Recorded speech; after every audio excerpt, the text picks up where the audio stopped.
নমস্কাৰ, মই প্ৰীতিনাথে দীপজ্যোতিনাথৰ লিখনিৰে এটি সুন্দৰ কবিতা আপোনালোকলৈ আগবঢ়াই দিলোঁ। কবিতাৰ শিৰোনাম আই, আজি নতুন ঘৰত মোৰ প্ৰথম দিন, তোলৈ বৰকৈ মনত পৰিছে। আই, আজি নতুন ঘৰত মোৰ প্ৰথম দিন, তোলৈ বৰকৈ মনত পৰিছে।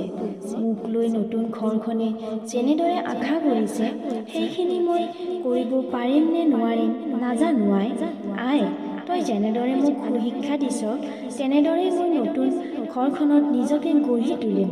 আই, তই চিন্তা নকৰিবি, মোৰ কাৰণে তই কেতিয়াও মূৰ তল কৰি থাকিবলগীয়া নহয়। আই, মোৰ মূৰটো আজি বৰকৈ বিষাইছে। আই, তোলৈ আজি বৰকৈ মনত পৰিছে। তই যে মোৰ মূৰৰ বিষ হ'লে কপালত হাতেৰে মালিচ কৰি থাক, সেইখিনিতে মই কিমান সুখ বিচাৰি পাওঁ তই জাননে। আই, নতুন ঘৰত আহি তোলৈ বৰকৈ মনত পৰি আছে।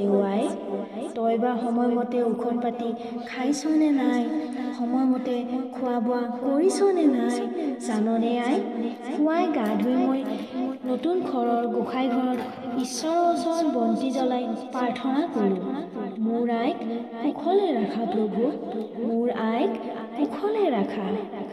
নমস্কাৰ।